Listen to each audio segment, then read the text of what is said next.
Ladies and gentlemen, Easy Aces. Who was your announcer on that? Whose voice was that? That was me.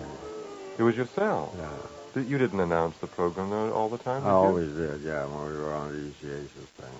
I remember Easy Aces along in the late afternoons, along with Stella Dallas and Portia Faces Life. Is that the time? Well, no, it was on around 7 most of the time. And then it went to 8. Last year we did a show with an audience. We expanded it to a half-hour show.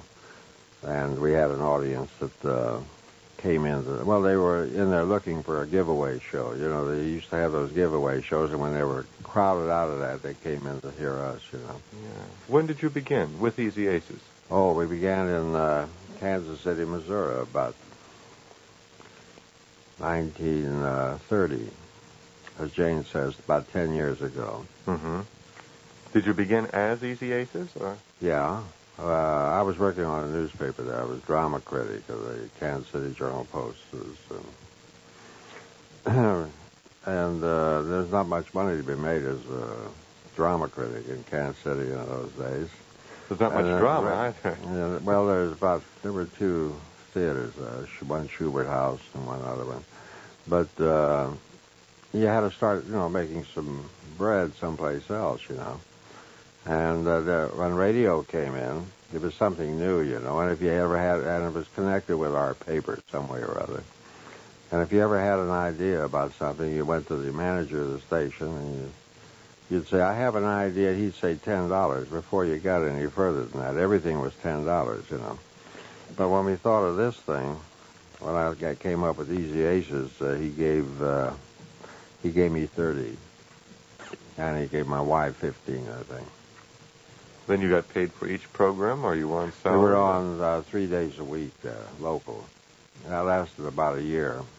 We were staying there until they took us to Chicago to make a recording of it, hoping it would go on what was known then as the chain. It was now on the network. And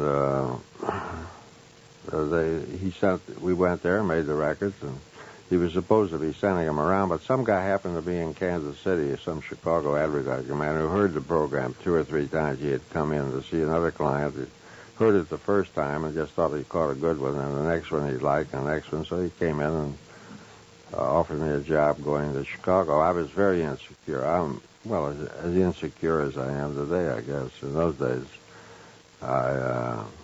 he offered us to pay all our fare and expenses there for 13 weeks.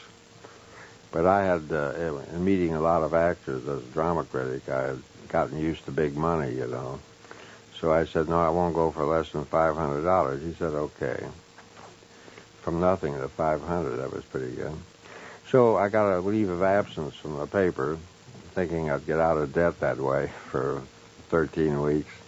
And then come back. I wrote a daily column. I had to continue the column from Chicago and write the show 3 times a week. We broadcast in those days from the Drake Hotel, and all the acts were there in Chicago. Then Amos and Andy, Vic and Sade, Merton Marge, all the old radio acts. That was the big hub sprouting there, yeah. Radio. And then they picked it up for another 13, another 13. Then they gave us 13 weeks off in the summer with full pay. And we came back again. I don't know how that clause got into the contract. Santa Claus, we called it. And then it came back next year, and we had another 26 weeks. And then, unfortunately, one night, the sponsor, whom we had never met, called us from Minneapolis. A guy made Lavoris or something. And he said, you started 4 minutes late tonight. I said, no, the clock in the studio here said, he said, I have an old grandfather's clock here that hasn't lost a minute in 50 years, and got mad, and he canceled us. And we came to New York thinking we were on the way by then, we thought we were famous. By the time we got here, we found we weren't that famous. And had you been heard in New York, though? I think a little bit. It was through WGN and maybe in New York the second year. And the advertising agency had a firm outlet here. After we couldn't find any work, about a week or so, we didn't know what we were going to do. But I didn't care because I was pretty wealthy. But I must have had $3,000-4,000 saved up. So the sponsor, the advertising agency here in New York, had a different man ahead of it. He liked the show, and he put us on for Anderson. A brand new product. He told me I had never heard of it before. He said they had just bought it, this drug outfit. And we went on for that, and we stayed on for about 15 years, I think, and had a 13-week contract all that time. Easy Aces was one of the last strip shows to go off, as I recall. Was it? Well, what year did it go off? We could have stayed on. I don't know when it was, but it was during during the war years, 1344 or so. I don't remember. I know we went on. Then we went on as an hour show later, but as a half-hour show. But we had never heard from that sponsor either.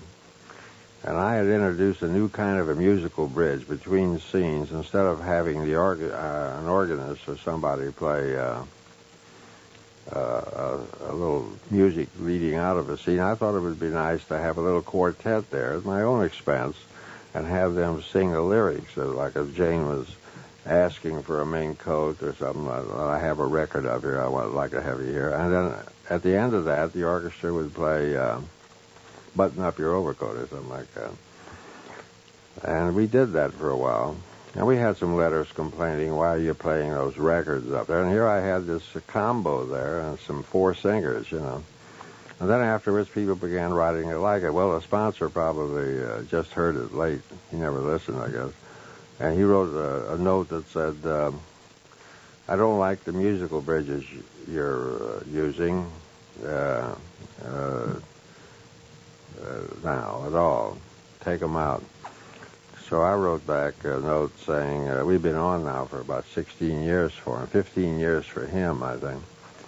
I said, I don't like the way you're packing the Anderson tablets now. You used to pack them in tin boxes, and now you got them in cardboard. This was during the war. Well, he thought of an answer to that, which was you're fired, which was all right with us because we'd never had a vacation in all that time. We worked summer and all the time, and this agency, Blackett, Sample, and Hummert, had about 78 to 80 shows, I understand, on the air, selling it. But they never believed in the rating system. All the Hummert shows, Frank and Ann Hummert. That's right. You weren't one of theirs, though. Yes. Well, you were. Only I wrote our stuff. They outlined and hired writers to write all theirs. I wrote my own outline of it and wrote it myself. And they believed in only the cash register. If the product was selling, that was good enough for them. They didn't want to fool around with ratings. Their shows never had top ratings, but they were selling product. They said that our show, without any other advertising, when we went on for the Anderson the first time, it was a new product, had increased the sales in 1 year 900%. This is something that came from the company itself in a pamphlet that they had sent around, and I happened to see it. So that was their only, they only went by that. I heard from Ann Hummert once, somewhere about 7 or 8 years after we'd been on. She said, I happened to catch your show last night, and I think it's one of the best, And I wrote and said, you caught us on an off night. We're not usually that good. And so that was our relationship, They were very nice people. And she's a wonderful woman. She's still around. Very, very nice woman. She still sees Arthur Hughes, who's been on this program, who was just plain Bill. They're still friendly. We better explain, because a lot of people, I think, tuned in to hear a program about Easy Aces and find that Jane Ace is not here. Now, you better tell them why she isn't. Well, Jane is busy doing her own thing. She doesn't know about this. She doesn't know. She hardly knows what I'm doing. I told her about this book, and she liked it. It comes in a cellophane wrapper. She's never even unwrapped it. She shows it to the maids or anybody that comes up to the apartment or something. It is. It's wrapped up like a sirloin steak at the supermarket. Well, that's because there's a little recording inside of it of our voices. If you care for nostalgia, you can get about 6 or 8 minutes. I think both sides of a little recording in the book. The book is called Ladies and Gentlemen, Easy Aces, which is how this program began, thanks to the recording that's tucked inside of it. And I guess, as you say, that's why it's wrapped in cellophane, and it's published by Doubleday. It's a nice Christmas gift, I think, for anyone interested in nostalgia, which most of the people. Yeah, well, I've been getting on the site. I do a column for the Saturday Review, which I've done for some years. 2 weeks after it used to be known as the Saturday Review of Literature, and 2 weeks after I joined it, they dropped the of literature, which I like to think was coincidental. But I had a column in there about the book recently, because I had been getting letters from people, not a lot, but some letters, saying where can they get scripts, where can they hear the recordings, and so I decided to, I think I have eight of our scripts in there, with some dialogue between Jane and me and picking out the scripts, which we probably almost went through word for word. There is a preface. She didn't want it at all. She didn't want to be...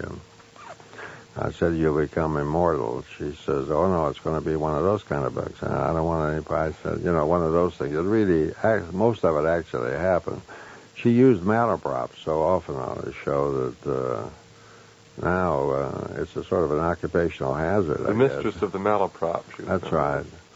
Well, malaprop I didn't invent that. That was invented by a man named Sheridan, who wrote a play called The Rivals, which opened in 1775. I happened to be there opening night, I guess, and I saw this. The woman in that was known as Mrs. Malaprop. It's taken from the French mal apropos, meaning out of place, something that doesn't fit. And she uses our malaprops for words actual words. See, Amos and Andy used the words like eyes regusted. There's no such word as regusted.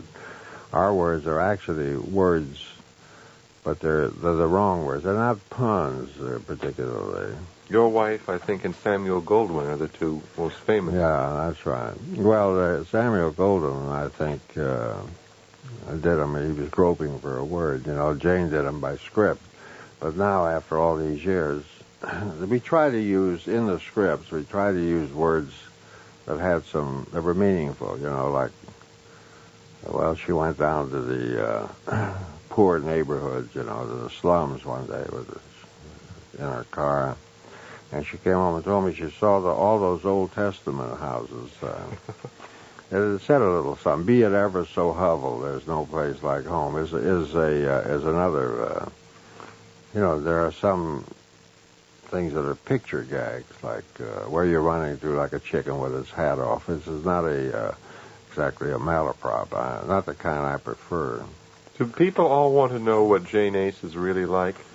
Yeah, they always ask that, and I always tell them what she's really like. She's just she never was an actress, She was just a housewife when I told her we were going to do this show.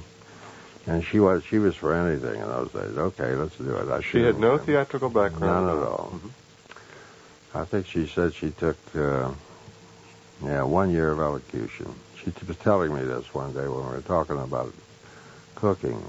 She said, we always order room service. But she says, if I have to, I can strangle an egg. These aren't things that these are things that we must have had in a script someplace that she just, and she always looks, she says, is that correct? And I say, yeah, I think so. I just let her go. She told me she took domestic silence in school for a long time, which she hasn't been practicing, I'll tell you that. How long have you been married? I've been married quite a long while. It's about, about 40 years, I guess. Did you know when you worked out of Chicago, did you get to know the writer of Vic and Sade? No, I never did. Was it Reimer? Yeah, Reimer, Paul Reimer. Yeah.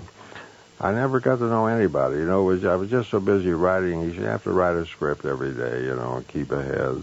And when we came to New York, it was 5 times a week, and then it changed to 3 times a week. But you had to start new storylines and keep. It was a kind of a fun thing in those days. It's different from television. Definitely.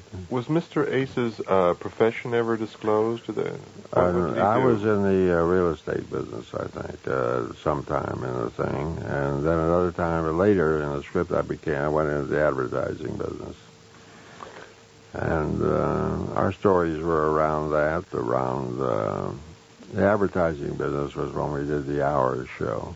But you had no children on the program? No children. Have you children? No.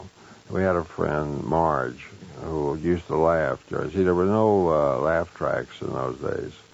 And we had no audience in our studio when we did the 15-minute show, so every time Jane used the malaprop, Marge would laugh as she spoke the next line, so the audience would know it was time to laugh, I suppose. That's one of the things that's bad about television now.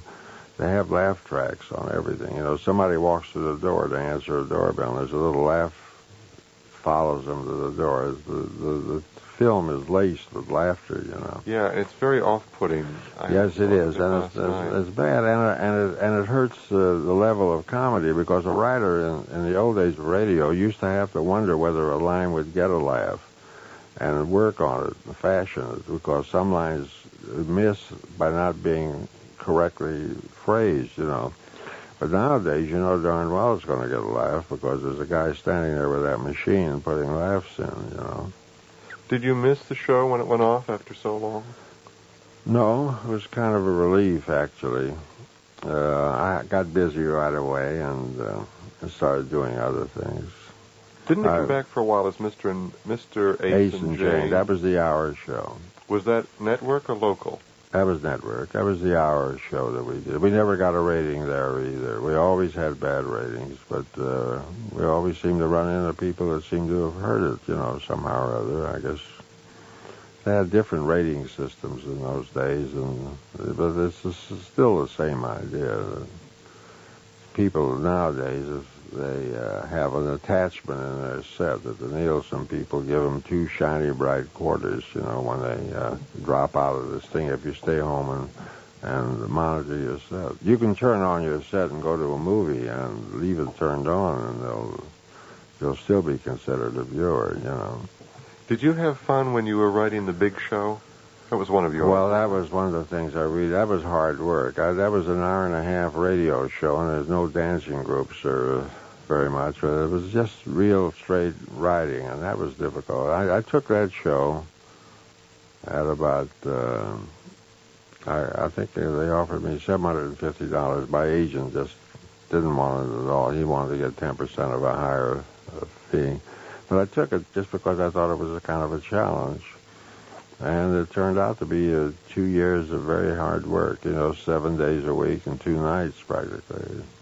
But it was worth it, you know. It was some satisfaction in knowing you were writing a little higher level of comedy. Yeah, that was very well remembered. It was sort of the last days of big radio. That was the last gasp. Well, they were pretty mad around NBC in those days, too, that we were taking this money away from television, which was just starting, you see. But Bud Berry, who was in charge of radio, kept putting on a show. We had a lot of big guests. You know, on one show we could have, with Tallulah as the hostess, we would have Ethel Barrymore, Bob Hope, Groucho Marx, Jerry Lewis, and Dean Martin. They have any number of guests. They all got the minimum fee, which was hardly anything. I didn't know that. Oh, yes. I think they got coolie wages, I think, about. Well, why was that? Because it was still big money in radio. Because it was a prestige show after a while, and it was only 1 day's rehearsal. It was difficult writing, but 1 day's rehearsal. They'd come in on a Friday, read the script, and come back on Sunday for a dress rehearsal and do it, and that was it. Was it done live? Oh, yes. From the center there. We even went to England with it and did a show from London. And then we did one from Paris with it, too. Yeah, now, Tallulah Bankhead was the hostess. Meredith Wilson was a regular. He was a regular. He sure was, yeah. Was there anyone else who was on every week? I was trying to think. Well, Fred Allen was on quite a number of times because he had a contract with NBC, which paid him whether he worked or not. How did you get along with Miss Bankhead? I got along fine. I mean, I never bothered. I had a little problem at the start. She came up to see the script. She didn't know us, we didn't know her, but I knew her as a character. You see, she brought us a character. All we had to do was just put it down on paper. That makes it less difficult. If you get somebody that nobody knows and you have to build a character, it's tougher. So she came in and to read the first script. Came in with slacks at half-mast, you know, with red lipstick down by her chin. She had missed her lips this day. And she sat down and started with page 1. And she says, what does this line mean here or something? And I tried to explain it to her, and she said, well, it won't get any laughs. I says, I'll bet you $1 it does.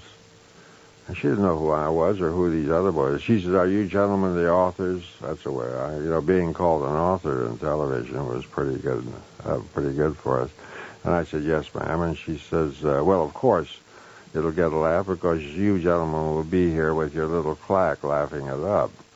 And I said, not me. I'll be at home listening to R. Miss Brooks.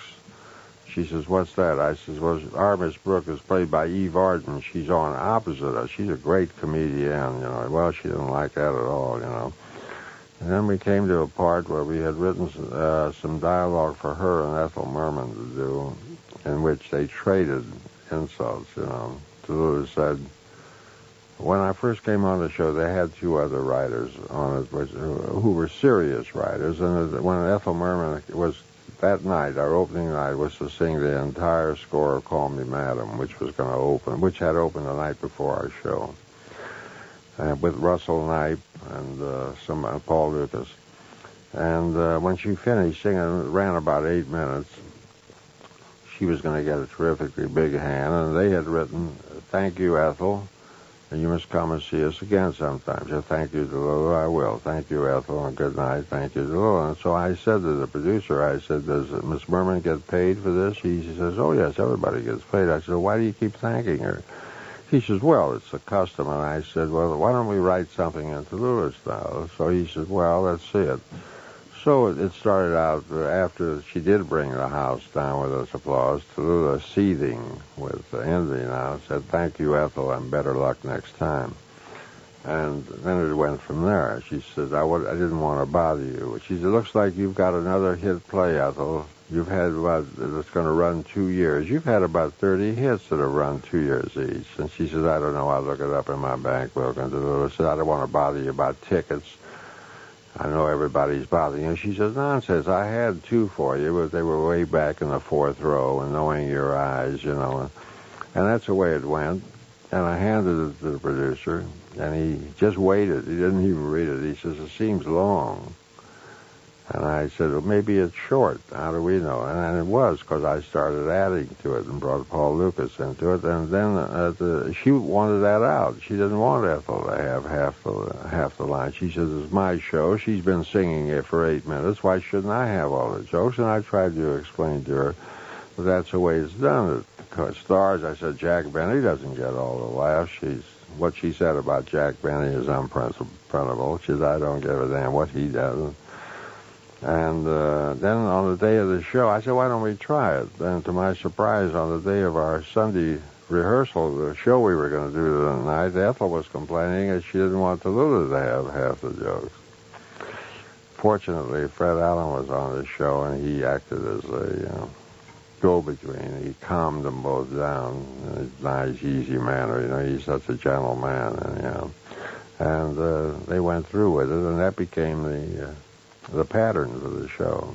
Have you ever tried writing for a big name and found you just couldn't? A lot of times, but you have to do it. Once you find, you put a piece of blank paper in a typewriter, which I do practically every day, and say, now I got to write 780 words on this subject for the Saturday Review or something, and you don't think you can. And you do it. You sit there and you do it, that's all. And you find you've got 900, now you have to cut. But writing for, you always try to find something. You see, we never had Tallulah say the same thing to Marlene Dietrich as a guest, for instance, that she would say to Ginger Rogers. Now, Marlene Dietrich, you can say that's a beautiful gown you're wearing and talk about gowns. You can also say it to Ginger Rogers, but we try to find something that's peculiar to Ginger, like, we found out that she likes to play golf. She's an outdoors girl, so that was our topic with her. We always found something that we could, that would be peculiar to the person that was our guest, WBAI, New York. There were 2 skits that Miss Bankhead did on the big show that I remember very well, and I wonder if you wrote either or both of them. One was the day that it was all Tallulah Bankhead taking a ride on the subway. Yeah, well, I'll tell you how that happened. She wanted them to take her check when she got... You know how that happened? I guess I can tell it now, but in those days, Dorothy Parker was suspect, you know. Mm-hmm. Those were terrible days. And she used to do a Dorothy Parker thing every week. Nobody could write that well, none of us. But, and it never got any laughs because it was prose and it wasn't set up for jokes, you know. It was a very poignant thing, like the telephone call. Yeah, the telephone call she did. Well, we used to do one of those, but on a Friday they threw us a curve and said no more Dorothy Parker. And they had gone to the coast to do the show. The writers stayed here. This was because of the blacklist. Beg pardon? Yes. Yes. The writers stayed here, and they called and told us, and I said, no sweat, we'll write something. And Tallulah says, oh, come on, with all due respect to you gentlemen, she liked us a little bit. Now, you can't write like Dorothy Parker. I said, of course not. So we wrote the subway thing. The idea, I said to my other writers, I said, let's get her up against conformity, what other people take for granted, you know, taking a driving lesson or whatever it is, and get some jokes. And we sent it out to the coast, and it worked well, and so we wrote one almost every week. The other one that I remember very well was the day her maid didn't show up or was on vacation, and she began her day by looking for the toast throughout the kitchen. Oh, yes, that's right. Out of the kitchen, through the kitchen and everything. I remember those. She even called me about a couple years ago one day and said that she had a chance to go on another show to Hollywood Palace and wanted my permission to use going to the beauty shop, which I didn't even remember whether I wrote or not. I said, gee, you can use it as far as I'm concerned. I said, I don't know if I wrote it. She says, oh, I'm sure you did. And I never heard any more about it. Then I discussed that show with her when I saw her one day I spent with her before she died. No, I did a very long program. It turned out to be very long because I couldn't get her to quiet long enough to say goodnight. It ended up I spent, I think, about 4 or 5 hours with her. And she told me she thought that show, the big show, probably did more for her than anything else in her career because she was really known as a stage actress. She had bombed in films other than the one success film. She was a great stage actress, I think. But she became a household word after that.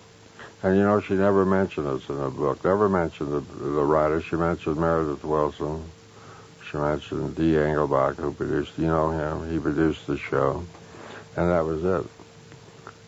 Writers are people that... They're on the lowest... they really lowest rung of the social ladder. That's somebody... You know, after they get an electrician and a sound man and everything else that you need, the cameras and everything, somebody says, gee, don't you think we ought to get some writers? I say, yeah, I guess so. They don't like to think they have writers, a lot of them. Yeah.